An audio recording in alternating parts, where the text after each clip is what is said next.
திராவிட இயக்கத்தின் வரலாறு, திராவிட இயக்கத்தின் கோட்பாடு, திராவிட இயக்கத்தின் தாக்கம் என 3 தளங்களில் பயிற்றுவிக்கப்படும் திராவிட பள்ளியின் மாணவர் சேர்க்கை ஆகஸ்ட் 15 முதல் நடைபெற்றுக் கொண்டிருக்கிறது.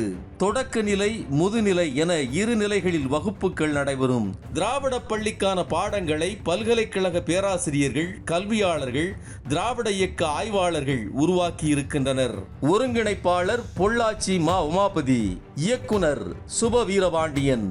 மேலும் விவரங்களுக்கு திரையில் தெரியும் தொலைபேசி எண்களுக்கு தொடர்பு கொள்ளுங்கள்.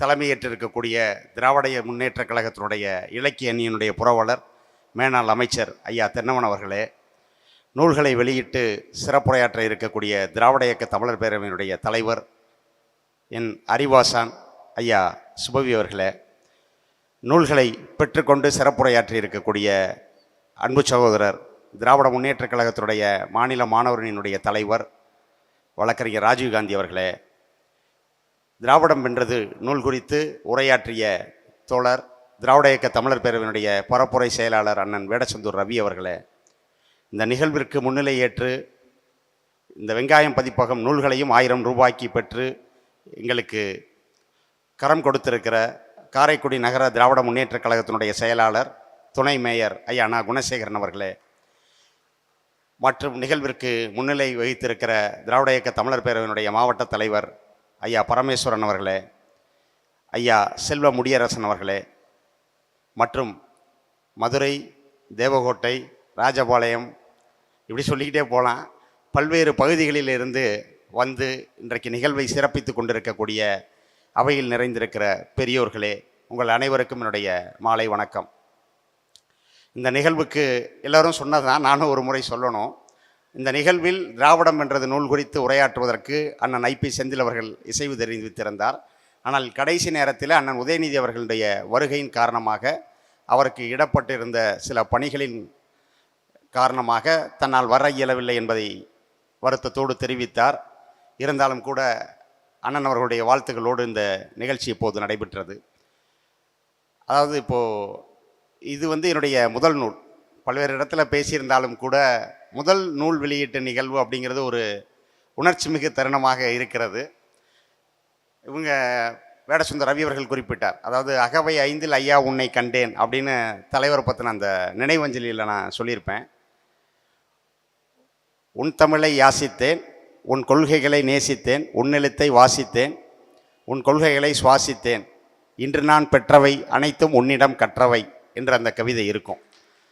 அந்த வகையிலே இன்றைக்கு கன்னித்தமிழையும் கவிதை திறனையும் எனக்கு அளித்த அறிவு பேராசான் தலைவர் கலைஞர் என்பதை நான் உறுதியோடு இருக்கிறேன்.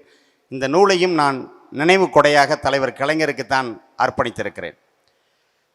இந்த நூல் எப்படி தொடங்குச்சு அப்படின்னா, அதற்கு மிக முக்கிய காரணம் தோழர் இக்லாஸும் தோழர் சொக்கலிங்கமும் தான்.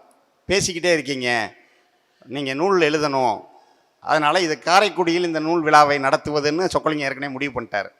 தன்னுடைய சொந்த ஊரில் சொர்க்கமே என்றாலும் சொந்த ஊர் போல் வருமான்ன மாதிரி சொந்த ஊரில் பண்ணணும், நீங்களும் அங்கே நூல் வெளியிடுங்கன்னாரு. நமக்கு யாதும் ஊரே யாவரும் கீழே இருந்தான். அதனால் எந்த ஊராக இருந்தாலும் பரவாயில்ல, சேர்ந்து செஞ்சுருவோம் அப்படின்னு சொல்லிட்டேன் நான். ஆனாலும் கூட அதை கரெக்டாக இடித்து சொல்லியிருக்காரு இக்லாஸு. 15 நாள் முன்னாடி வரைக்கும் நான் நூலை கொடுக்கல. இத்தனைக்கும் அனைத்தும் முன்பே எழுதப்பட்ட கவிதைகள்னாலும் கூட கடைசி நேரத்தில் அதை சில 1-2 மாற்றங்களை செய்து 2 வாரத்திற்கு முன்பு தான் நூலை கொடுத்தேன். இருந்தாலும் மிகச்சிறப்பாக அச்சிட்டு இன்றைக்கு வெளியிட்டிருக்கிறார். அந்த வகையிலே வெங்காயம் பதிப்பகத்திற்கும் தோழர் சொக்கலிங்கம் அவர்களுக்கும் என்னுடைய நெஞ்சார்ந்த நன்றியினை தெரிவித்துக் கொள்கிறேன்.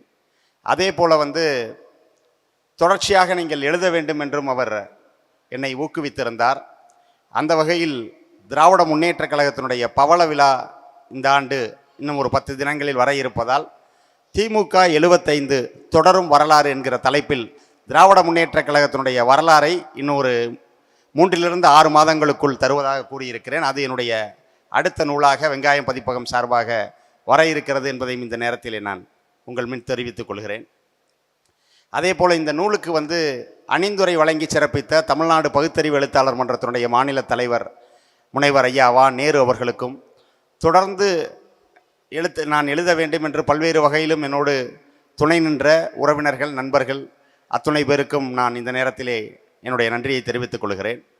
அதே போல் வந்து அண்ணன் ஐபிஎஸ் அவர்களிடம் வந்து தேதி கேட்டபோது கிட்டத்தட்ட ஒரு 2012 அண்ணனோடு தொடர்பில் இருக்கும். கேட்ட உடனே அவர் சரின்னு சொன்னார், நானும் வந்துடுறேன் அப்படின்னு சொன்னார். அந்த நேரத்தில் அண்ணன் ஐபிஎஸ் அவர்களுடைய இன்னொரு முகத்தையும் தெரிந்து கொண்டேன். அது வரைக்கும் வந்து அவர் ஒரு மாவட்ட செயலாளர், ஒரு சட்டமன்ற உறுப்பினர் என்கிற அளவில் தெரியும். இந்த கவிதை நூலை நீங்கள் பேசணுன்னே அப்படின்னு கேட்ட உடனே அப்போ தான் சொன்னார், நானும் ஒரு 125 கவிதைகள் எழுதியிருக்கேன் வைரம், சீக்கிரம் அதை வெளியிடணும் அப்படின்னாரு. அப்போ அந்த கவிதை நூலை பற்றி பெறுவதற்கும் அது குறித்து மதிப்புரையாற்றுவதற்கும் ஒரு கவிஞரே வரப்போகிறார் அப்படின்னு நினச்சோம். பட் இன்றைக்கு காலம் அந்த வாய்ப்பை வழங்கவில்லை. அடுத்து அதே போல் அன்பு சகோதரர் ராஜீவ்காந்தி அவர்கள் ஒரு முறை இதே மாதிரி தான் ஆளுநருடைய அடாவடித்தனத்தை பற்றி இப்போது குறிப்பிட்டார் பேசும்போது. அதே போல் அரசியல் அமைப்பு சட்டத்தை மீறுகிறாரா ஆளுநர் அப்படின்னு ஒரு கலைஞர் செய்திகள் தொலைக்காட்சியில் ஒரு சிந்தனை கிளம்புகிற விவாத நிகழ்ச்சியில் தான் அவருக்கும் எனக்கும் அறிமுகம். மதிமுகவினுடைய காரை செல்வராஜ், திமுகவின் சார்பாக சகோதரர் ராஜீவ்காந்தி, திராவிட இயக்க தமிழர் பேரவை சார்பாக நான் மூவரும் விவாதித்தோம். அன்றைய தினத்திலிருந்து இன்று வரை நாங்கள் தொடர்ந்து தொடர்பில் இருக்கிறோம். பல்வேறு வகையில் எனக்கு உற்சாகம் அளித்து கொண்டிருக்கிற கழக மாணவரினுடைய தலைவர் ராஜீவ்காந்தி அவர்கள். பின்னாளில் நான் தெரிந்து கொண்டது என்ன அப்படின்னா, நான் மதுரை யாதவர் கல்லூரியில் வந்து முதுநிலை படிப்பு படிக்கும்போது அவர் இளநிலையில் சேர்ந்திருக்கார். சிறிது காலம் ஒரு 6 மாதம் அங்கே படித்து கொண்டிருக்கும்போது சட்டக்கல்லூரியில் இடம் கிடச்சி போயிட்டார். ஸோ ஒரே காலகட்டத்தில் நாங்கள் அந்த கல்லூரியில் படித்திருக்கிறோம் அப்படிங்கிறது பின்னாடி தான் தெரிய வந்தது. அந்த வகையில் அவருக்கும் எங்களுடைய நன்றியை தெரிவித்துக் கொள்கிறேன். அதே போல் நம்ம முதல்ல ஒரு நூல் வெளியிடுறோம், கழக இலக்கியணியே வந்து அந்த நிகழ்வுக்கு தலைமை ஏற்கிறது அப்படிங்கிறது எங்களுக்கு ஒரு ஆகச்சிறந்த ஒரு பெருமை. அந்த பெருமை எங்களுக்கு வழங்கிய மேனாள் அமைச்சர் ஐயா தென்னவன் அவர்களுக்கும், அதே போல் அழைப்பிதழ் கொடுக்கறதுக்கு வீட்டுக்கு போகும்போது எங்களை அன்போடு வரவேற்று உபசரித்த நகர செயலாளர் ஐயா குணசேகரன் அவர்களுக்கும் நன்றியை தெரிவித்துக் கொள்கிறேன். அதே போல் வந்து தொடர்ச்சியாக என்னுடைய எழுத்துக்கள், பேச்சு அனைத்துக்குமே ஒரு தோன்றா துணையாக இருந்து இன்றைக்கு திராவிட இயக்க தமிழர் பேரவையில் மாநில துணை பொதுச் செயலாளர் என்கிற பொறுப்பை வழங்கி தெற்கு மண்டலத்தின் பொறுப்பாளராக இருந்து இங்கே பேரவையை நடத்துவதற்கு எனக்கு வழிகாட்டுதலை வழங்கி கொண்டிருக்கிற பேரவையினுடைய தலைவர் ஐயா சுபவி அவர்களுக்கும் நிறைவாக என்னுடைய நன்றியை தெரிவித்துக் கொள்கிறேன். அதே போல் இப்போ நாங்கள் எல்லாருமே இப்போ சொக்கலிங்கம் அவர்கள் மதுரை, காரைக்குடினா கூட எல்லோரும் மதுரையில் தான் இருக்கோம். அப்போ காரைக்குடியில் எப்படி நிகழ்ச்சியை நடத்திவிட முடியும் என்று நாங்கள் நினைக்கிற போது தோளோடு தோள் நின்று இன்றைக்கு இந்த நிகழ்ச்சியை சிறப்போடு நடத்துவதற்கு துணை நின்ற நம்முடைய திராவிட இயக்க தமிழர் பேரவையினுடைய தோழர்கள், திராவிடர் கழகத்தினுடைய தோழர்கள், உங்கள் அனைவருக்கும் என்னுடைய நெஞ்சார்ந்த நன்றியினை தெரிவித்துக் கொள்கிறேன். வாய்ப்புக்கு நன்றி, வணக்கம். தலைவர் சுப வீரபாண்டியன் ஐயா அவர்களுக்கும் வந்திருக்கும் அனைவருக்கும் மாலை வணக்கத்தை தெரிவித்துக் கொள்கிறேன். இப்போ என்னை பற்றி சொல்லணும் அப்படின்னா, நான் ஏற்கனவே ஒரு 3 நூல் எழுதியிருக்கேன். தலைப்பை வச்சே நீங்கள் என்னை ஓரளவு கணிச்சிடலாம். திராவிட மண்ணில் ஆரியர்களின் பண்பாட்டு படையெடுப்பு, தந்தை பெரியார் ஓர் அறிமுகம், அயோத்தி வழக்கு.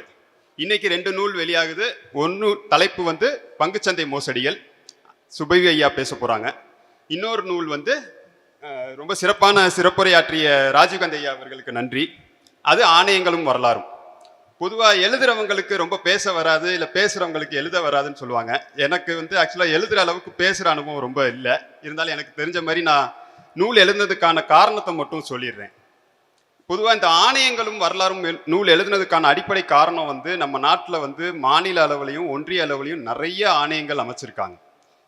எண்ணற்ற அளவில் கணக்கு பண்ணால் எக்கச்சக்கமாக இருக்கும். அதில் முக்கியமான ஆணையங்கள், இந்த நாட்டையே புரட்டி போட்ட ஆணையங்கள், மண்டல் ஆணையமாகட்டும், இந்த மாதிரி நிறைய குறிப்பிட்டு ஒரு டெஃபினிஷன் மாதிரி ஐயா சொன்ன மாதிரி ரொம்ப சுருக்கமாக தான் நான் எல்லாமே எழுதியிருப்பேன். இதை வச்சு அடுத்தடுத்து ரிசர்ச் பண்ணுறவங்களுக்கு அது ஒரு யூஸ்ஃபுல்லாக இருக்கும் அப்படிங்கிற ஒரு நம்பிக்கையில் எழுதின நூல் தான் அது. அதே மாதிரி சீனிவாசமூர்த்தி ஐயங்கார்னு தான் சொல்லியிருக்கணும். ஆனால் இன்னும் இப்போ நான் ஓப்பனாக சொல்கிறேன், இந்த ஆணையங்களும் வரலாறுல வந்து மக்கள் நலனுக்கு எதிராக யாரெல்லாம் செயல்பட்டிருப்பாங்களோ அங்கே எல்லாருமே ஐயங்கார் பார்ப்பனர்கள் தான் இருந்திருப்பாங்க. அதே மாதிரி இந்த ஊரில் நான் நடத்தணுங்கிறதுக்கு முக்கியமான காரணமே வந்து காரைக்குடி வந்து ஒரு வைதிக ஊர். அதாவது ரொம்ப தைரியமாக நான் சொல்லணும்னா, எங்கள் உறவு முறையிலே நிறைய பேர் வந்து சங்கியாக கூட இருக்காங்க. நான் தைரியமாகவே சொல்லுவேன், எனக்கு ஒன்றும் இதில் அச்சம் இல்லை. நமக்கு வந்து தீக்கா கலந்த திமுக காரன் கருப்பு சட்டை போட்டதுனால என்னை இனிமேல் தெரிஞ்சுக்கிறவங்க தெரிஞ்சுக்குவாங்க. ஏன்னா நான் போகிற வழியை நம்ம வந்து ஊர்லேயே காட்டணும் அப்படிங்கிற ஒரு முறையில் தான் நான் இதை வந்து பண்ணுறேன். இது குறிப்பாக என்னோட பெற்றவங்க எனக்கு கொடுக்குற ஆதரவு வந்து ரொம்ப ஒரு நன்றிக்குரிய ஒரு விஷயமா தான் நான் பார்க்குறேன். அடுத்து வந்து இந்த பங்குச்சந்தை மோசடிகளை பற்றி சொல்லணும் அப்படின்னா, பொதுவாக நம்ம நாட்டில் வந்து பங்குச்சந்தைங்கிறது நிறைய பேருக்கு புரியாது. அதில் பணத்தை போட்டால் எக்கச்சக்கமாக எடுத்துடலாம், அது ஒரு கேம்பிளிங் அப்படிங்கிற அளவில் தான் தெரிஞ்சிருக்கும். ஆனால் அதில் வந்து என்ன மாதிரியான பிரச்சனைகள் இருக்குது, இப்போ இந்த நம்ம நாட்டில் வந்து பங்குச்சந்தை மோசடிகள்னு பார்த்தீங்கன்னா ஒரு டாப் 5 தான் இருக்கும். அதில் டாப் 3 வந்து பார்த்தீங்கன்னா அர்ஷத் மெத்தா, அதுக்கப்புறம் கேத்தன் பரேக்கு, அதுக்கப்புறம் சகாரா நிறுவனம். இந்த 3 நிறுவனம் பார்த்தீங்கன்னா இந்த 60 வருஷ வரலாறுல நடந்த ஒரு பிரச்சனைகள் தான். ஆனால் இந்த 5 வருஷத்துல மோடி ஆட்சியில் பண்ண ஊழல், இந்த பிரச்சனை பார்த்தீங்கன்னா சித்ரா ராமகிருஷ்ணன், இப்போ அடானி ஊழல். இந்த அடானி ஊழல் பற்றி குறிப்பாக சொல்லணும்னா வந்து என்னன்னா செபி வந்து விசாரிக்குது. ஆனால் இப்போ லேட்டஸ்ட்டாக ஒரு அறிக்கை வந்திருக்கு, என்னன்னா செபி தான் அந்த குற்றச்சாட்டிலே பங்கு பெற்றிருக்குன்னு. இப்போ யார் விசாரிக்கிறாங்கன்னு பார்த்தீங்கன்னா செபி தான் விசாரிக்குது. அதாவது குற்றவாளியும் நீதிபதியும் ஒரே ஆளாக இருந்தால் அதில் எப்படி நியாயம் கிடைக்கும்? அதாவது நம்ம நாட்டில் நடக்கக்கூடிய அவலங்களை வந்து எழுத ஆரம்பிச்சா நிறைய எழுதலாம். அந்த அடிப்படையில் இப்போ இந்த 2 நூல் மட்டும் எழுதியிருக்கேன். இன்னும் நிறைய நூல்கள் எழுத முயற்சி பண்ணுறேன். வாய்ப்பளித்த வெங்காயம் பதிப்பகத்துக்கும் அனைவருக்கும் நன்றி.